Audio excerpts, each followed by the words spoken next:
You are watching the news right now and you're seeing one word everywhere: World War III. But here's the thing. Most people are going to spend the next few weeks arguing about who fired first, who is to blame, and what happens next. And they're going to miss the real story entirely. The strikes in February 2026 didn't come out of nowhere. They didn't start last week. They didn't even start last year. This conflict has been brewing for 46 years. And if you don't understand why Iran hates America, and if you don't understand the role Israel played in this from the very beginning, you're going to watch the next few months unfold completely confused. So today, I'm going to explain to you how we got here, and I'm calling this the eruption timeline. 6 key moments that led directly to the missiles we saw last week. And by the time you understand these 6 moments, the question wouldn't be, why did this happen? The question will be, how didn't this happen sooner? Now, you're probably thinking, sitting there, okay, I've heard bits and pieces of this. I know there's been tension forever, but what actually changed? That's the right question. But here's what most people get wrong. Most people think this is about religion. Sunni versus Shia, Muslim versus Jewish, Christian versus Muslim. And sure, that's part of the story. But if you stop there, you're going to miss the actual engine driving this conflict. The real story, this is about humiliation. Iran doesn't hate America because of their values. Iran doesn't hate Israel because of its faith. Iran hates both countries because of what happened in 1953. And if you don't know what happened in 1953, you don't understand anything about what is happening right now. So, let's go back, way back, to the first moment in the eruption timeline. 1953. Here's what they don't teach you in school. Iran used to have a democracy, a real one. In 1951, they elected a prime minister called Mohammad Mossadegh. And Mossadegh did something that sounded reasonable on paper, but was catastrophic for his future. He nationalized Iran's oil. So for decades, British companies had been controlling Iran's oil, taking most of the profit, and then leaving crumbs for the Iranian people. Mossadegh said, actually, this belongs to us, and Britain was furious. But here's the problem. Britain couldn't do anything about it alone. So, they went to America. And the Eisenhower administration made a decision that will echo for the next 7 decades. They approved CIA operation called Operation Ajax. The goal?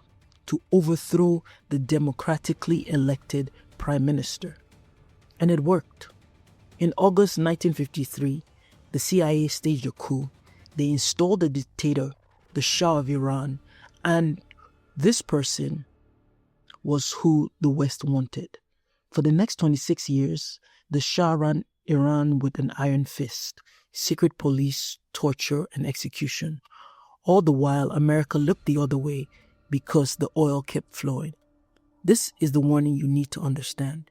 When you overthrow someone's democracy and when you install a brutal dictator for your own benefit, you create enemies for generations.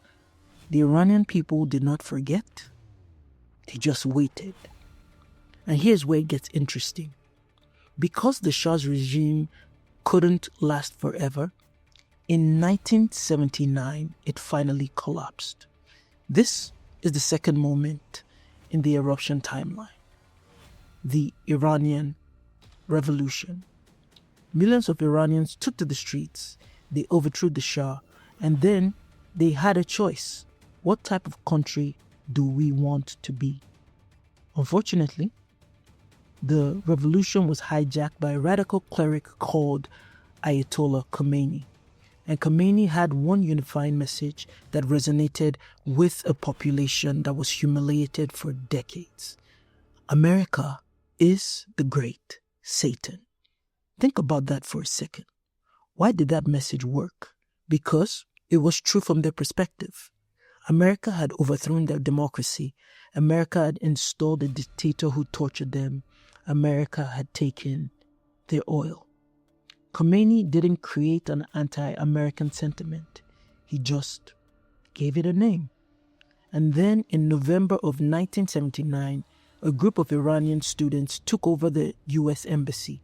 They held 52 Americans hostage for 444 days. And from that moment, the relationship was irreversibly broken. The U.S. cut ties, Iran became an enemy state, and every Iranian grew up with one simple idea: America cannot be trusted. But this is a part most people skip. Israel wasn't really part of this yet. That came later. Now, you're probably thinking, okay, so Iran hates America. I get that. But why do they hate Israel? Israel wasn't part of the coup. Israel didn't steal their oil. Great question. And here's the answer. Actually, Iran didn't always hate Israel. Before 1979, Iran and Israel had diplomatic relations. They worked together. They traded.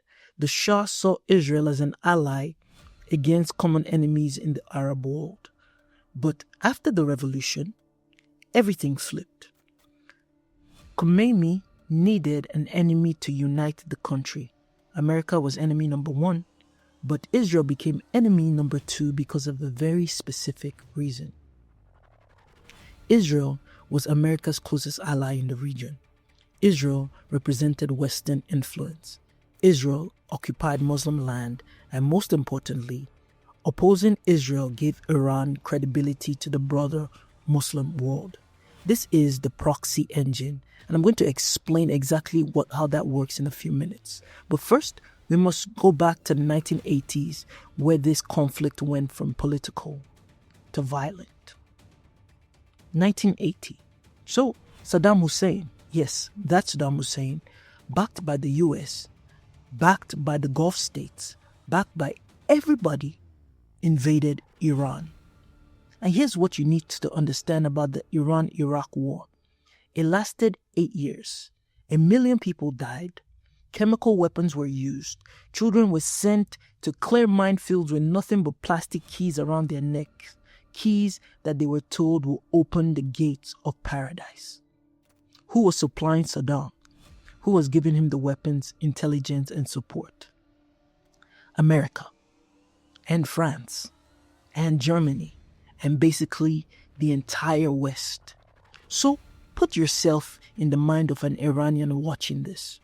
First, you overthrow my government. Then you install a dictator who tortures me for 26 years. Then we finally get rid of him, and you back a guy who gasses us with chemical weapons. The mistrust isn't complicated. It is earned. By the time the war ended in 1988, Iran learned one lesson. We can only rely on ourselves, and we need to build weapons that ensures this never happens again. The weapon they really wanted, they couldn't build it yet. So they waited, they planned, and they built something else instead. Iran knew they couldn't beat America in a straight fight. They couldn't beat Israel in a conventional war. Their military was decimated after 8 years of the war with Iraq. But they discovered something more effective, something that will become their signature strategy for the next 40 years. I call this the proxy engine. Instead of fighting America directly, Iran starts funding, arming, and training groups who would fight America.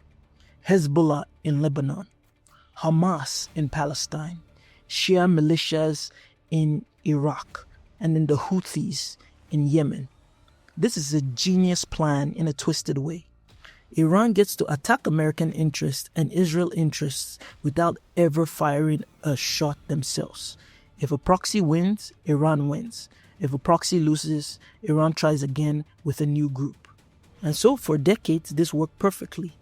The 1983 Beirut Barak bombings, Hezbollah, backed by Iran, 241 US Marines dead. The 1996 Koba bombings, Iran-backed militia, 19 American airmen dead. The IEDs that killed thousands of American soldiers in Iraq, Iranian-made, supplied by Shia militia. Iran has been at war with America for 40 years, and they have just been using other people's hands. But here's where it escalated. Eventually, proxies were not enough. Now you're probably thinking, okay, so Iran has been fighting a shadow war for decades. So what changed? Why now? The one word: enrichment. Iran started enriching uranium. And once you enrich to a certain level, you're not building energy anymore. You're building a bomb. Here's the contrast that matters. Iran says they want nuclear energy, but they are enriching to 60%. Commercial energy does not need 60%. Commercial energy needs 3 to 5%. 60% is weapons grade. 90% is a bomb. And they're almost there. So, Israel has been saying for 20 years, we can never allow Iran to have a nuclear weapon.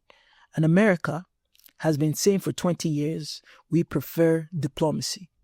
But here's the problem. Diplomacy didn't work.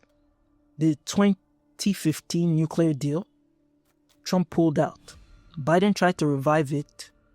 Iran kept enriching.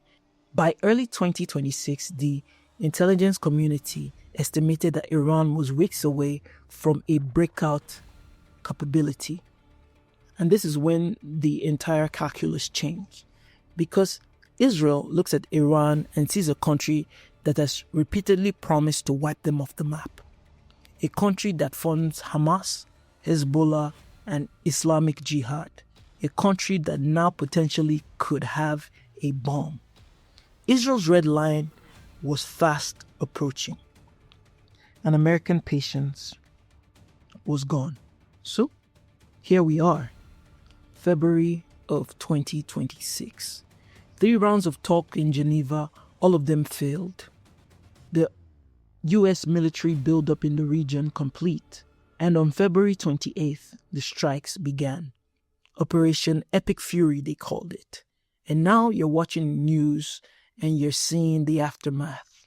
Missiles over Tehran, retaliatory strikes on US bases in Bahrain, Qatar, UAE, flights suspended to Dubai, thousands injured, hundreds dead. The Ayatollah killed. And then the question everybody's asking is, what happens next?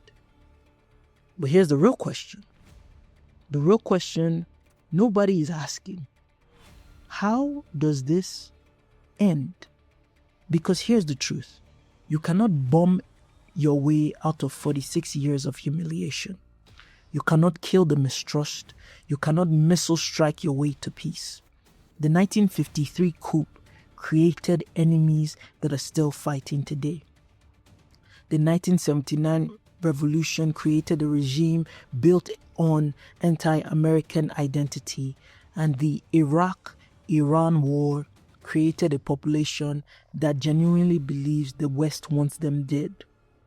If eventually this regime falls and Trump calls on the Iranian people to rise up and replace it, who comes next? Another dictator? Another cleric? Or 85 million Iranians who have been raised to believe that America is the great Satan? But here's a thought I leave with you. And here's something that gives me a sliver of hope. The Iranian people, not the regime, the people. In 2022, they rioted. The women burnt their hijabs in the street. They chanted women, life, and freedom. They weren't protesting America, they were protesting their own government. The regime fears its own people more than it fears American bombs. But if there's a way out of this, then it is through them. That is a long shot. We're going to be watching the opening stages of something that could spiral far beyond the Middle East. World War III is not here. Hopefully, it doesn't come yet. But for the first time in decades, it is not unthinkable. This is the Common Sense and Some Nonsense podcast. And thank you for watching. And if you want to understand what happens next, hit the subscribe button because this story is just getting started.